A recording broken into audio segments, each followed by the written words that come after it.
Welcome to the Primary Sources podcast from Viral History. My name is Joanne Paul, and I'm here to chat with some of the world's leading historians, not just about what they do, the fascinating stories they dig up, but how they do it, and for goodness sake, why they do it.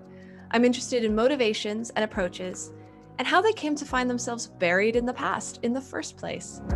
Today, I am thrilled to welcome the incomparable Hallie Rubenhold to the podcast. Hallie is a bit of a jack of all trades in the history world. She's published historical fiction, nonfiction, including her most recent, The Five, which we will most certainly be speaking about, as well as working on television adaptations of her works and consulting on a variety of other period dramas.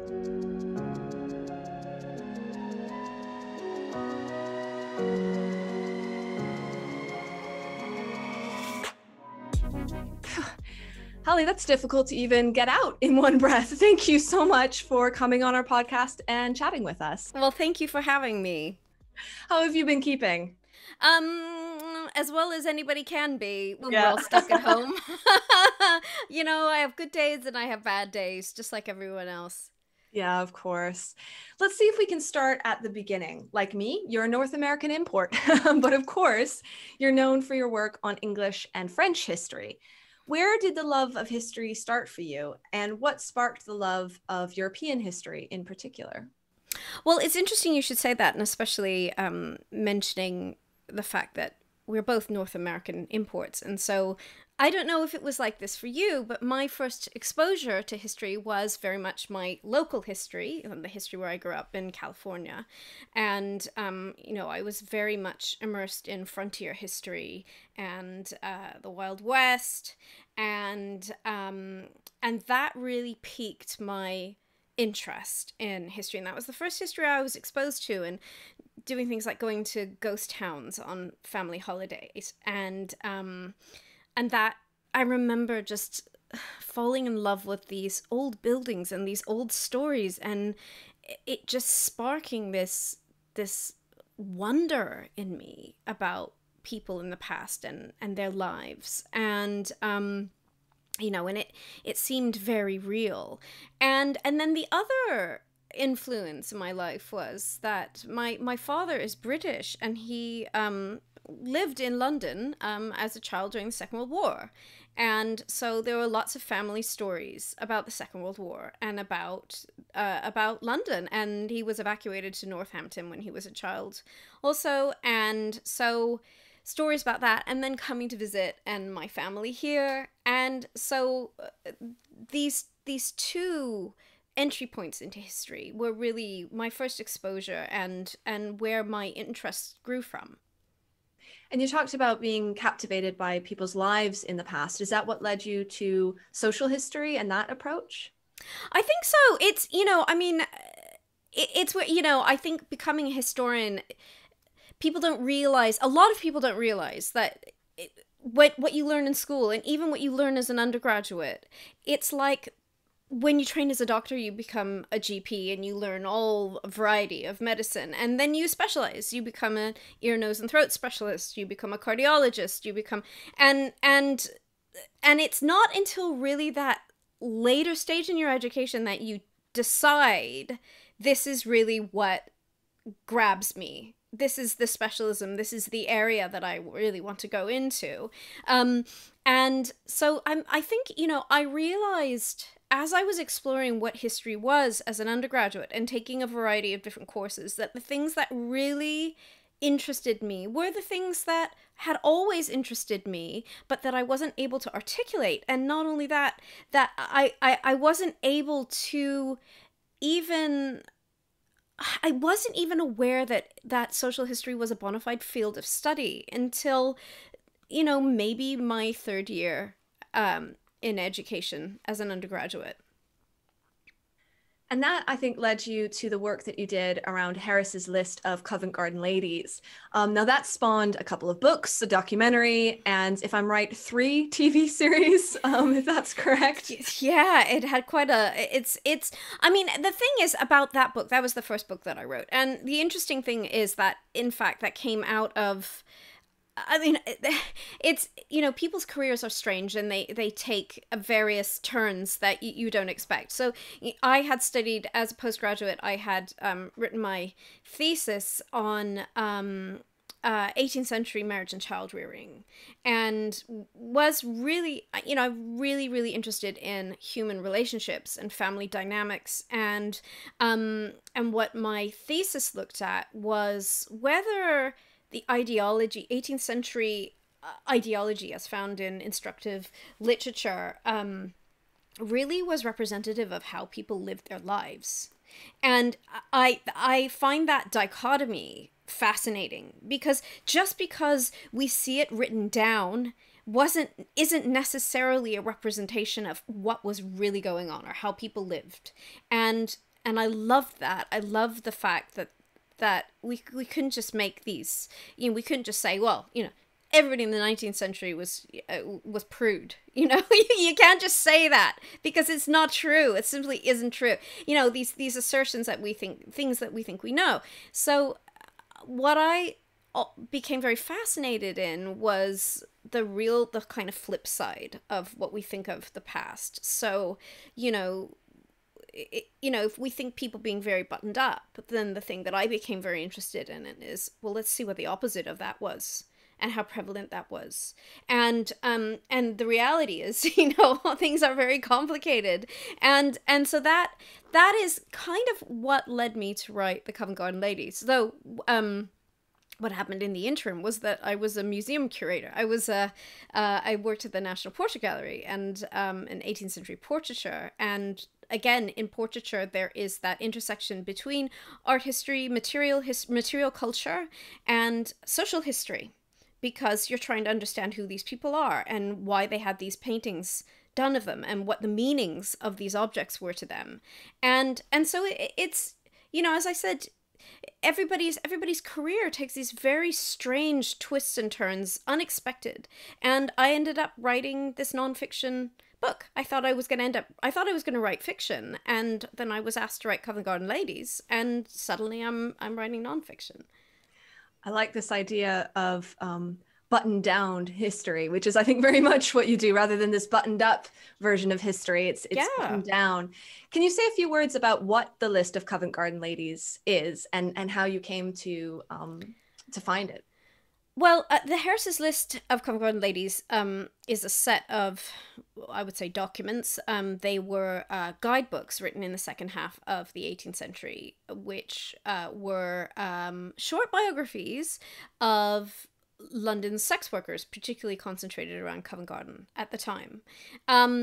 But again, you know, with the subsequent work I've done about sex work and how that intersects with the experience of being a poor lower middle class woman, I would like to question whether these women were actually sex workers, some of them, or, you know, this is some man writing about them and saying, you know, oh, this woman can be had for a certain amount of money, or, you know, this woman will even do it for free. Well, just, you know, it's a very murky territory. Anyway, it's what I found fascinating about that was that these potted biographies told us so much about how ordinary people live their lives in London, and just the most granular details of life. You know, how they lived, who they lived with, what they wore, what they ate, what they thought, what they felt, what, you know, these things which really get written out of history and yet I think are so fundamentally important to our understanding of what the past was and how people lived in it. As I said, this has been picked up in 3 TV series. What do you think is about it that has so captured the public imagination? Well, people like historical sex, first of all. And you know, people like sex. People like stories about sex. People like stories about interpersonal relationships. I think that putting that in historical context, there's always an element of fantasy, and people like that. I mean, in fact, what I'm trying to do, and certainly what Harlots did, was exactly the opposite, which is to show that the past was, you know, wasn't Bridgerton, which is a fantasy as well, I might add. You know, it really was incredibly brutal, and it was very brutal for people who are on the lower end of society. And I think there's a certain shock value in this type of history, where a lot of people, our culture likes to see history, and I think one of the battles that we fight, Joe, is that history is not a fantasy land, and yet our popular culture likes to make history a safe place where we can all dream about going, and we can all live like a princess, or we can all have this life experience. And really, that wasn't the experience for most people at all. And I think people like the shock value of having that that stereotype removed from them rather abruptly, because of what it reveals. And that to me, that to me is very interesting also. And so I think that's why people are interested in it. It's sexy, but it's also brutal. And weirdly, I think people in the modern age tend to think that, oh, our modern era is the worst it's ever been, when it's just exactly the opposite of that. In fact, even with COVID, with COVID, that's a very good measure of just how much better off we are than even when this happened almost 100 years earlier, during the Spanish flu, during the plague in 1665, going all the way back to the Black Death. God knows, or any other time in history. We are so much better off now, and yet people like to think that we are worse off, and that somehow society is in a worse place than it's ever been. What do you think makes good fictionalization of historical research then? You mentioned about really getting into the sort of the nitty gritty and the dark side. What else makes good fictionalization of history? Well, I think, that's interesting. In my experience, I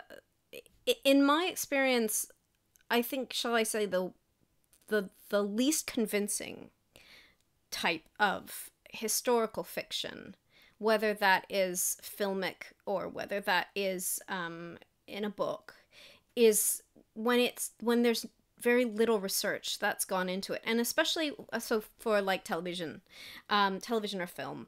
And I've worked with a number of production companies, and they're all different ways in which people approach period drama. And some approach it by using the period simply as window dressing, like, we're just gonna put this veneer over it because it's a period drama. So we're just gonna put the people in the costumes don't have to be right, and the people can say whatever they want, and the plot points don't have to have anything to do with the history, and that's good enough for some people, but I don't think it makes quality television period drama. I think what does is, when you're writing drama, it's got to start with the past. It's got to start with an understanding and a knowledge of the past. And whoever, the showrunners, the writer, whoever's creating it, has really got to be able to tell you, I would think, from the outset, why it's important to tell that story in that particular time. Because I don't think it's convincing otherwise. I think history as window dressing is very transparent. I often use my chocolate cake analogy, which is please give a chocolate cake. My chocolate cake analogy is with period drama. You cannot make a chocolate cake by injecting the chocolate in halfway through the baking process and then frosting it with chocolate. You have to start with chocolate ingredients. And that is what I think a lot of productions do. It's like, we're writing this, we're going to start the story, and then they're about to film, and then they need a historical consultant. And by then, there's so many problems with the script. There's so many issues that make it not viable as a story, as a period story. And I think that's really the difference. It's a long answer, but that's the difference. Great answer, and it included chocolate cake. And included chocolate cake. I think it's the perfect answer. Speaking of fiction, of course, you've written your own historical fiction novels, and I think actually we first met properly, and by that I mean not on Twitter, at the book launch for the French lesson. Yeah. I have got my signed copy here with me as well. What made you decide to want to write historical fiction, and was it a difficult transition from the nonfiction world? Well, weirdly, it's what I always thought I was going to end up doing. I didn't think I would be writing narrative nonfiction. I mean, I thought maybe in an academic context, but it would be much more staid and much more academic, and but and I thought, really that what I would be doing is writing novels. So this was really something that I think I wanted to do from the outset. And I really wanted to, so the French lesson is the second novel that I wrote, a series, which are also work as standalones. And the first one was Mistress of My Fate, and then the French lesson follows on from that, and it follows the story of Henrietta Lightfoot, who was a young woman who, in just on the eve of the French Revolution, living in England, who takes a turn off the path of virtue, as they would say in the parlance of the time, and how she ends up there. But it's told, I use every single trope and narrative device in 18th and early 19th century fiction you can think of, and it's an homage to everyone from John Cleland and Henry Fielding and Jane Austen to Thackeray. And so it's told in that way. And so the French lesson carries on from that, and it moves the drama to France at the beginning of the French Revolution, and into the Terror. And what really inspired that was I became really fascinated. Well, I am really, really interested in diaries and memoirs and accounts written of historical events, periods, especially in women's voices, which you don't often hear. And one of the sources that I was always very interested in was a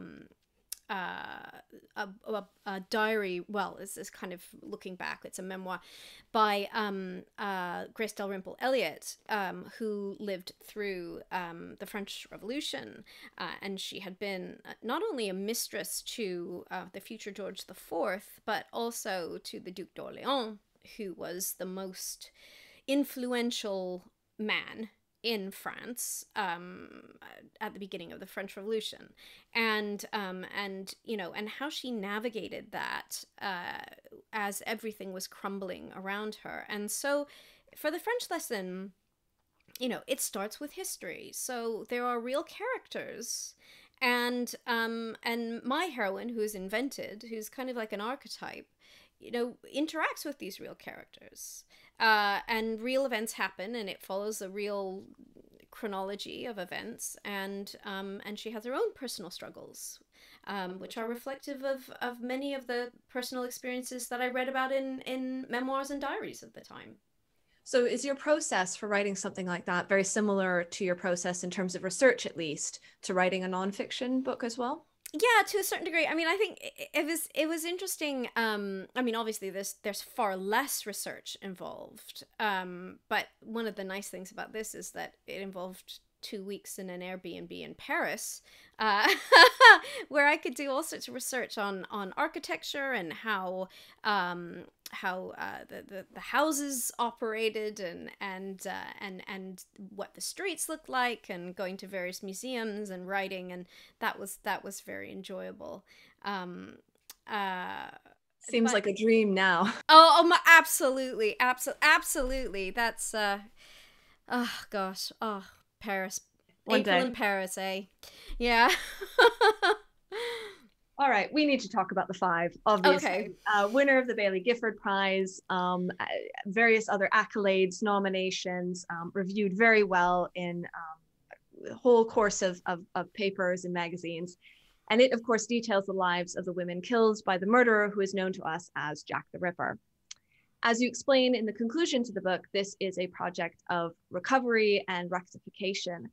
You talk about how in repeatedly telling the story of Jack the Ripper, and I'm going to quote from you here because I think it's brilliantly put, we have become complicit in his victims' diminishment. So if I have this right, historians almost participate in acts of violence against these women by ignoring their lives and focusing only on their deaths. What made you realize that this book needed to be written? And what was the most surprising part of the process for you? Gosh, that's a real portmanteau of questions. First of all, I just wanted to address a point which you mentioned in that question, which is like, are we complicit in diminishing their lives as historians? Well, first of all, historians, with the exception of cultural historians have dealt with this as a phenomenon. But actual historians, academic historians, really haven't. They've really shied away from this material, and I think it's an enormous mistake because it's relegated this to be picked over by amateur historians who then create their own legends around this. And then those legends end up percolating through into popular culture. And there's no restorative for this. It has to be, these kind of scientific subjects, or subjects that seem on the sort of pale of reputable historical inquiry, are the very subjects that need to be addressed by the academic community. And we should never shy away from doing that. One of the other things you mentioned, which I think is quite significant, is, how are we complicit by not addressing this? And I think that's a really, really important question to ask, because I think it cuts really to the heart of why are we not telling underclass and working class stories in popular culture? Obviously, in academia, this is a well-plowed furrow, and it should be, and that's absolutely recognized. But we need to find space for this in our discourse in popular culture. Because I think my general sense is, and it was a real awakening, is this idea that, it kind of speaks to what we were saying about how so much of history is, are the big events, the big, it's the wars, it's what happened in the great courts, it's all of these things.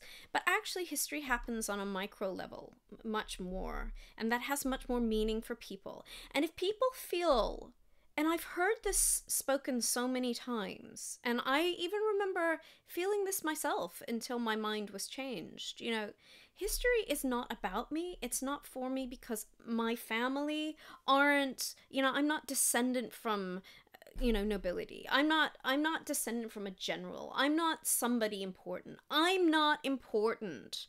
Therefore, none of this has anything to do with me.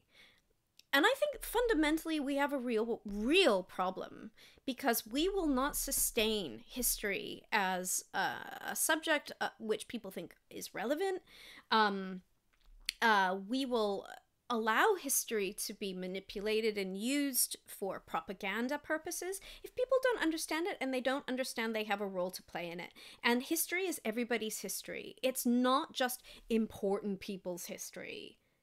And social history steps into that void and allows people to say, well, hang on, my family weren't illustrious, but gosh, I have a lot of amazing stories to tell about my family in the Second World War, and, where they came from, and if they immigrated to this country, and what, their backgrounds is, and what, and oh my God, look, my great-great-grandfather was in a workhouse, and, all of that sort of stuff is so, so important for us to embrace.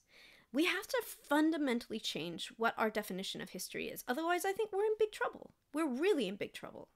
That goes along with all the marginalized histories that are now being, really for the first time recognized as being totally valid, of which they always were. So we need to fundamentally change the definition. And The Five is certainly one of those books, I would hope, that moves towards telling working class women's stories. Women who have been written out of history, people who have been written out of history, restoring those voices. And that was why I set out to write the book, was to give those people back their voices. It wasn't even necessarily to deal with Jack the Ripper, but it was a great way in to the subject matter. One of the reasons that people sometimes give for why there aren't histories of working class people, for instance, is because the sources just aren't there. You know, we've got sources when it, yes, I was just going to ask that. Were these sources, you know, much more difficult to recover than if you'd been writing about a duke? You know what? I was a postgraduate and I was told, don't bother with working class history because, you know, they couldn't write, so you know, it's not worth it. And I remember being told that explicitly. You know, they have nothing to contribute. I mean, I don't know if I'm allowed to swear in your podcast, but I would say that's fucking bullshit. It's just, it's like anybody tells you that the information, you know, there's nothing, those people have nothing to say, that's exactly where you need to go. And honestly, well, first of all, digitization has really, really revolutionized what we can find out about people. The other thing is, I remember, you know, when I was when I was a postgraduate at Leeds, they had a very big medieval studies department, and I watched how a lot of the medievalists worked and their methodology. And, you know, they could look at the archaeology, they could look at the remnants of a tunic, of a prayer book, and they could tell you so much about how people lived from that. And I thought, this is ridiculous that if we think we can't do the same in the postmodern era, you know, and we can, and I'm glad, you know, archaeology, human archaeology tells us so much. I mean, I remember having my mind blown when I read about the excavation at Christchurch Spitalfields, and studying that whole population in Spitalfields from the crypt and cross-referencing it with censuses, with birth and death records, with all of these things that I used in the five. So, like, you not only had the physical remains, you could see why people died, and you could see, you know, that they were a weaver because, you know, their bones had been built up from using particular tools of their trade, you know, but you could see that, oh, this is where this person lived, and this is what they died from, and there's so much information. There's so much. We just have to be creative, and we have to not be lazy, and move the discipline on. One of the remarkable things about the five is how detailed and intimate a portrait of each of these women you are able to create in that book. I mean, what they ate, almost day to day, what they did, especially, of course, in the lead up to their deaths, but from their births as well. And so there was clearly a whole vast swath of information that you were able to pull on. Yeah. I mean, you have to look for it. That's the thing. You have to look for it, and also you have to extrapolate, and you have to not be afraid of extrapolating. And, you know, and I'm really glad to see that I think the needle is moving somewhat now in that attitude. It used to be, well, you know, if there isn't a letter that's written, if there isn't a diary, if there isn't a memoir, well, then we can't say that. Well, no, actually we can. You know, in the same way that archaeologists work. You know, historians can learn from our cousins, archaeologists, about methodology. And if we don't, you know, if we say, well, you know, you can't tell working class histories, you can't tell underclass histories, you can't tell marginalized people's histories because they didn't leave written material. You know, first of all, we know that's wrong. Second of all, we're just saying that we will never tell these histories. And that's just that there's a moral imperative there. That's actually fundamentally wrong. I've got some quick fire questions for you now. So I'll ask you to respond fairly quickly, but of course, feel free to give an explanation for your answer. Which of the historical figures that you've written on would you most like to have a gin with? Oh my God. That's oh, I just don't know. Do you know... That sounds crazy. I there's so many. You know, my book about Lady Worsley, I have often wondered if she was bipolar. And I think I would get her... I mean, I'm certainly have no qualifications or training in mental health. But I think I would have more of a sense of her personality if I were to sit down and have a drink with her. Always revealing. That's of Yeah. course Lady Worsley's Whim, also known as the Lady in Red, and then The Scandalous Lady W. the Scandalous Lady W, which starred Natalie Dormer. And pardon me as I fangirl a little about Oh. you and Natalie Dormer hanging out. All right, what's the most awkward thing you've ever had to Google in the course of doing your research? You're asking somebody who writes about sex workers Yep, what the that's most why I'm awkward thing. asking. Yeah.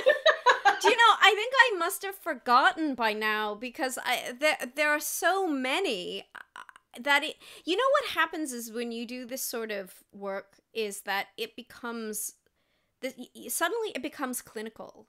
And actually I remember having this conversation with Kate Lister about how clinical all of this stuff becomes after a while. You don't even think about it. And in fact, it's quite funny that Julia Late, who has just written a book called The Disappearance of Lydia Harvey, which is about sex trafficking in the early 20th century, and she's a good friend of mine, and she's also an expert in sex work, 19th century and early 20th century sex work. And we go out for, well, before the pandemic, we used to go out for meals and we would have these very, very frank and open conversations over a bottle of wine in restaurants about sex work and about pornography, 19th century pornography, and people would be really offended by what we were saying, and we didn't even realize. So I don't know if I can actually identify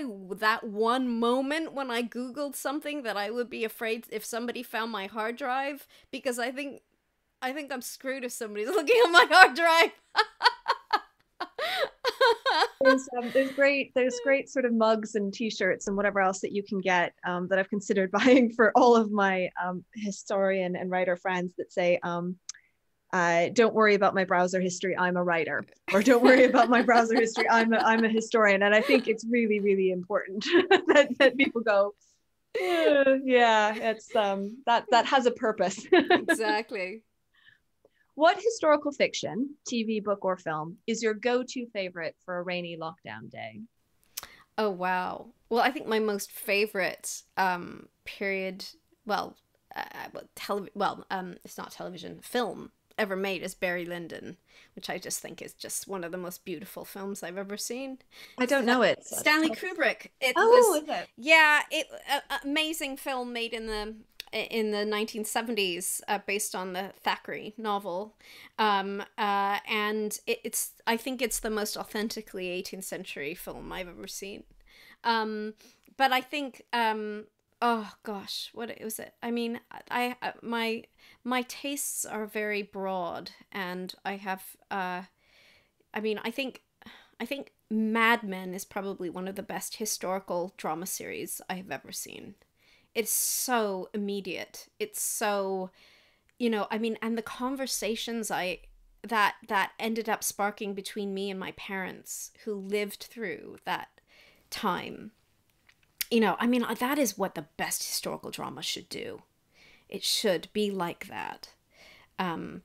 So I think, yeah, if I had to, let's say, save one dramatic box set on my desert island, it would be Mad Men.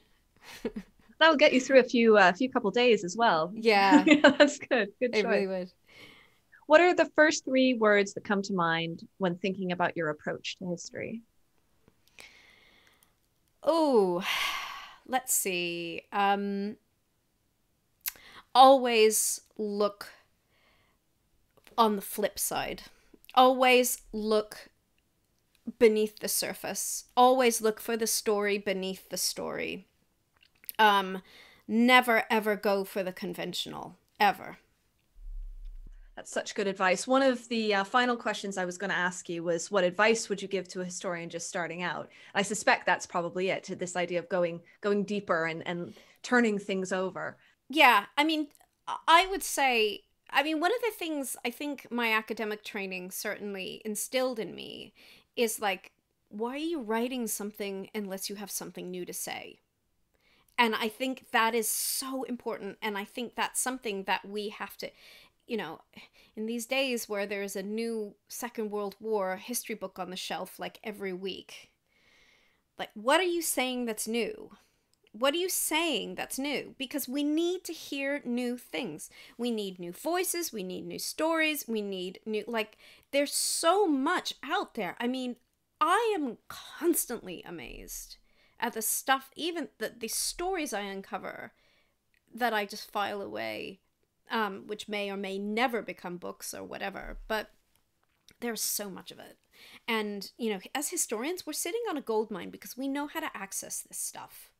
And just endless rabbit holes to dive down. So bearing that in mind, you know, find that rabbit hole, find it, and bring back the rabbit, because that's... You need to hear from the rabbit. Exactly. Yeah. Exactly. You know, that's, you know, don't just stand around on the surface.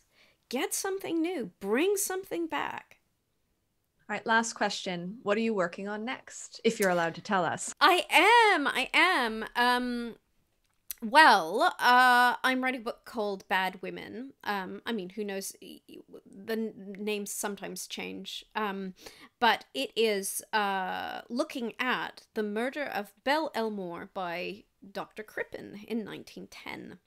And this is such a fascinating story because there are so many different levels. First of all, it's a transatlantic story, and I'm really excited to be looking at American culture in the late 19th and early 20th century, and also British culture and how the British and the Americans interacted, but also, you know, this incredible murder story, which had the world gripped in July 1910, when Dr. Crippen murdered Dr. Crippen, who was American, and his wife, Belle Elmore, was American, and Belle was a music hall performer, and they lived in London, and he murdered her and buried her in the cellar of their house, and then he ran off with his mistress, Ethel Leneve, and Ethel was English, and she dressed as a boy, and they posed as father and son, and they got on a ship and tried to escape to Montreal, and were caught and brought back, and he was found guilty and executed, and she was acquitted. And I really think she should not have been acquitted, because there's quite a lot of evidence that she was involved in this murder. But the interesting thing is, because of the ideology of the time, the way in which we looked at women, there were bad women and they were good women, and it, you know, Ethel was just seen as a good woman, and Belle, because she was a music hall performer and she was American, was seen as a bad woman. And so, you know, it was, unfortunately, you know, they were victims of their time, both for better and for worse. And Crippen also may have killed his first wife in Salt Lake City as well. So there's a whole Wild West element to this. Fascinating story. I can't wait to read that. Do we have an idea of when we might be able to? So this is the worst question I could ask. Yeah, well, no, but the reality of research and trying to write nonfiction during the pandemic is an utter nightmare. I mean, it is a complete nightmare. I have not been able to get into the archives or the library. The British Library is just reopened. The research that would normally take me 2 weeks has taken me 5 months. So I'm really doing the best I can do. But I think there are a lot of other people who will sympathize with this and are in exactly the same situation. Absolutely. Well, we look forward to it whenever it is available for us. Thank you so much, Hallie, for joining us. Everything from swearing to chocolate cake, and for your advice and your stirring words. Just a reminder, if you want to hear more conversations with history makers like Hallie Rubenhold, do subscribe to Primary Sources Podcast and follow us and Viral History on Instagram and Twitter, where you can also suggest future guests and send along quickfire questions to grill them with. Thank you for listening to Primary Sources.